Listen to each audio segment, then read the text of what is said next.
Hello everyone, welcome back to my channel Subrata Gita লাইফস্টাইলে তোমাদের সবাইকে অনেক অনেক ওয়েলকাম। তো তোমরা সবাই কেমন আছো জানিও। আমরা তো খুবই ভালো আছি, এখন খুব ভালো আছি, আগের থেকে অনেকটাই ভালো আছি এখন।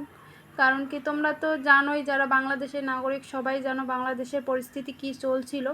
তো এখন 8-9 দিন পরে মোটামুটি এখন একটু পরিবেশ ভালোই হয়েছে। তো তার জন্য করে আবার নতুন করে ভিডিও শ্যুট শুরু করলাম।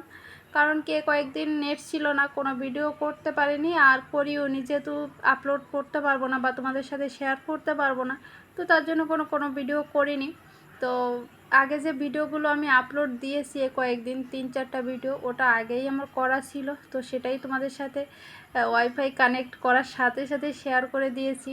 তো এখন বেশ কন্টিনিউ তোমরা ভিডিও পাবে আর ভিডিও করব, বেশ ভালোই লাগছে। তো যাই হোক, যা হয়ে গেছে গেছে, তা নিয়ে আর টানাটানি করে লাভ নেই। আর দেখো আজকে হচ্ছে শুক্রবার, তো শুক্রবার সকালে ভিডিও শ্যুট করিনি, তো একটা ভিডিও করা ছিল, তো ভেবেছি সামনের দিন পোস্ট করে দেবো। তো ভাবলাম কি আজকে যেহেতু একটু বাইরে যাচ্ছি, আর বাইরে যাচ্ছি বলতে এই প্রায় 2 সপ্তাহ বাদে বেরোচ্ছি। বোনরা এসেছিলো তখন বেরিয়েছিলাম, আর তারপরে তো এরকম দেশের পরিস্থিতির জন্য বেরোতে পারলাম না, বেরোনোটা মানে উচিত না ওই সময়, তো যার জন্য করে বেরোয়নি। আর এদিকে দেখো আজকে বেরোচ্ছি অনেক দিন পর, প্রায় 2 সপ্তাহ পর বেরোবো। তো বর গতকালকে রাতেই বলছিল, বিকালে বলছিল আর কি, চলো বাইরে থেকে ঘুরে আসি, ভেলপুরি খাবো তোমাকে। আমি বলছি আজকে বেরোবো না, শুক্রবার করে বেরোবো। আবার শুক্রবার বেরোনোর একটা নেশা আছে, সারা সপ্তাহ আমি বসে থাকবো, বেরোনোর কোনো নামই নেব না, কিন্তু শুক্রবার আসলে পরে আমাকে একটু বেরোতেই হবে, একটা নেশা হয়ে গেছে। এটা বরের জন্যই হয়েছে, আগে শুক্রবার মানে শুক্রবার যেহেতু আপডেট থাকে প্রতি শুক্রবার করে একটু নিয়ে বেরোয়, তো ওটা একটা নেশা বলতে পারো। তো যাই হোক, আজকে দেখো রেডি সরিয়ে বেরিয়ে পড়লাম আমরা 3জনে মিলেই। কোথায় আর যাবো, ওই বাড়ির পাশে পদ্মা বলছি দূরও, বুড়িগঙ্গা নদী, তার পাড় ধরেই হাঁটি, যতদূর চোখ যায় ততদূর হাঁটি, তারপর আবার ব্যাক করে বাসায় আসি, আর এভাবেই চলছে। তো বেশ ভালোই লাগছে। আজকে এত বাতাস ছিল সেটা বলার বাইরে, তোমরা ধারণা করতে পারবে না, আমি ফোন ধরে রাখতেই পারছি না, ফোনটা ধরছি অলরেডি ফোনটা কাঁপছে কাঁপছে। হাঁটো, ওদিকও আছে, পুরোটা আছে অনেকখানি।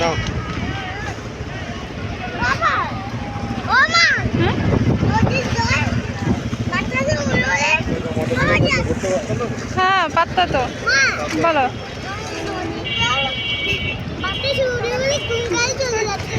ঢেউ হচ্ছে,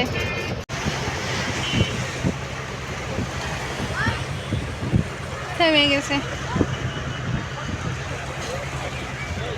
বড়টা ওটা উঠাইতে পারলাম না।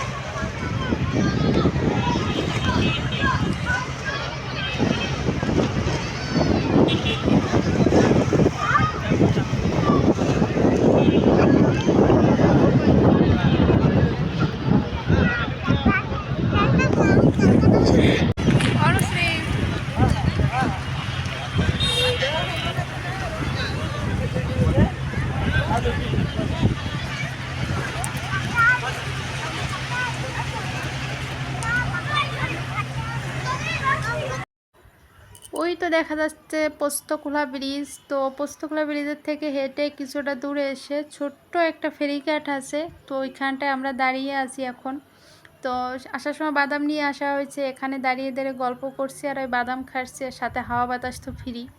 তো পরিবেশটা এত সুন্দর, কিন্তু সবথেকে বড় কথা হচ্ছে এত বাতাস হচ্ছিল, কারো কথা কারো শোনাই যাচ্ছে না, সব বাতাসের কথা ভেসে নিয়ে চলে যাচ্ছে।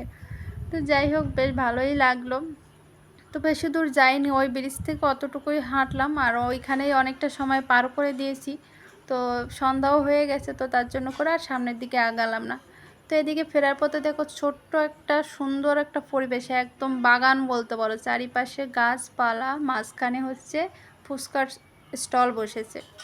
তো এইখানটা আমার বর বলে আগে কখনো যাইনি, এতদিন ধরে আসি আর এতদিন চালুও হয়নি, হয়তো বা কয়েকদিন হয়েছে। তো বর বললো চলো না, যেয়ে দেখি কি অবস্থা ভিতরে, কি দেয় বা কি খাওয়া যায় ওখানে, তো চলো। তো এসে ফুচকা চটপটি অর্ডার করলো, আর দেখো পাশেই নদী, মানে এরকম একটা পরিবেশের ভিতরে বসে খাবার কি খাচ্ছি সেটা বড় কথা না, কিন্তু কোথায় আছি সেটাই সবথেকে বড় কথা। তো বেশ ভালো লাগছে, আর এত সুন্দর বাতাস, আর ওইখানটা না মিউজিক বাজছিল, যার জন্য করে যে ভয়েসটা দিয়েছিলাম সেটা তোমাদের সাথে শেয়ার করতে পারলাম না। তো ফুচকা চটপটি অর্ডার করা হয়েছিল, ওটাই আমরা খেয়ে নিয়েছি। তো চলো এখন, তো বন্ধুরা এই দেখো বাসায় চলে এসেছি। বাইরে অনেক ঘোরাঘুরি হলো, তারপর বাজার করা হলো, এটা নিয়ে বাসায় আসলাম। আমার বর আবার বাজারে গেল মাছ বাজার করতে। তো চলো কি কি বাজার করেছি সেটাই তোমাদের সাথে একটু শেয়ার করে দিই। আর আমার সোনা মা তো হাঁপিয়ে গেছে, এসে পুরো বসে পড়েছে ফ্লোরে। কারণ কি প্রচুর গরম জানো তো, মানে বাতাস আছে প্রচুর, কিন্তু তার ভিতরে প্রচুর গরম। এই 2-3 দিন ধরে গরম পড়েছে, আর ঝড়ের মতো বাতাস কথা তুতলে যাচ্ছে আমার। তো চলো দেখো বন্ধুরা, আমরা কচু শাক আনছি, আর হলো আম আনছি, এটা আম না, এটা লেবু। লেবু আনছি। কি লেবু এটা, বাগানের লেবু নাকি গন্ধরাজ লেবু জানি না। ও মা, আর এটা হচ্ছে কচু। হ্যাঁ কচু কচু।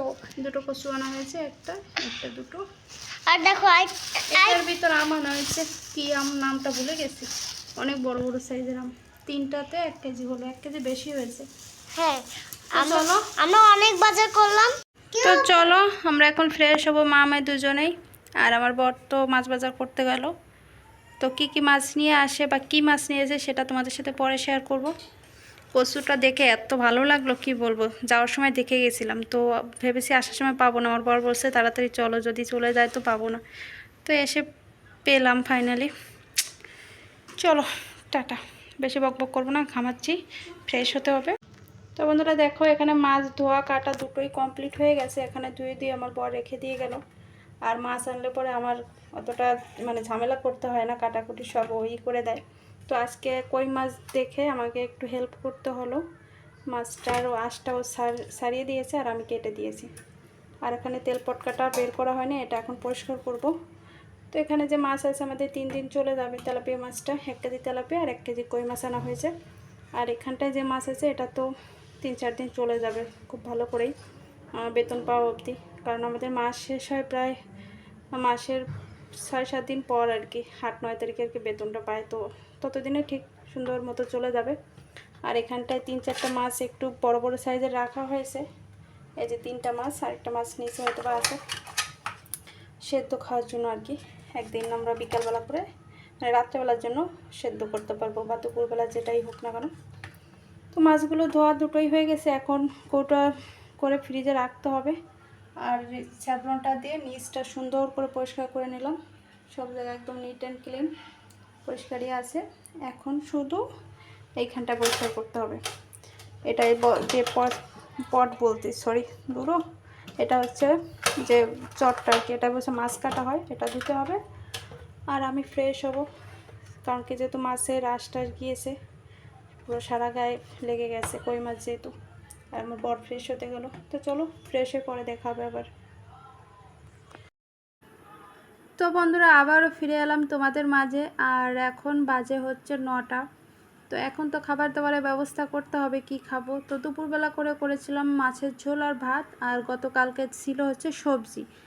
তো এই যেটুকু সবজি ছিল ওটা দিয়ে আমাদের দুপুরবেলা হয়ে গেছে, বিকাল মানে রাতে আর হবে না। তো তার জন্য করে এখন তো এক তরকারি দিয়ে খাওয়া হবে না, আরেকটা কিছু করতে হবে। কি করব ভেবে ভেবে তারপর চিন্তা ভাবনা করলাম যে কচু কিনে এনেছি, তো কচুটার মুখের কাছ থেকে কয়েকটা পিস আর কি ভাজি করব খাওয়ার জন্য। তো সেটাই কেটে নিলাম, আর এখন নুন হলুদ মেখে ভাজি করে নেব। আর এদিকে দেখো পাবদা মাছের ঝোল করেছিলাম, ওটাই আছে।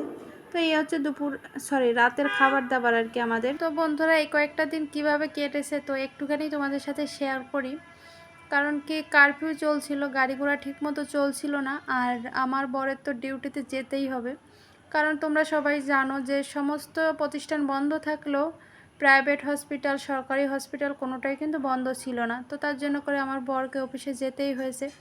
আর যখনই বাসা থেকে বেরোতো আমি এতটা টেনশনে পড়ে গিয়েছিলাম আর কি। তো যতক্ষণে অফিসে না ঢুকছে এত সময় আমার টেনশন কাজ করছিলাম, বারে বারে ফোন করছিলাম কোথায় আছে, কি আছে বা কেমন আছে। আর আমরা যুগের সাথে সাথে এতটা আপডেট হয়েছি যে আমরা নেট ছাড়া একদমই চলতে পারি না। তো এই কয়েকটা দিন বেশ খারাপ পরিস্থিতির ভিতর দিয়ে গেছি, কিন্তু ভালোও হয়েছে অনেকটা জানো তো।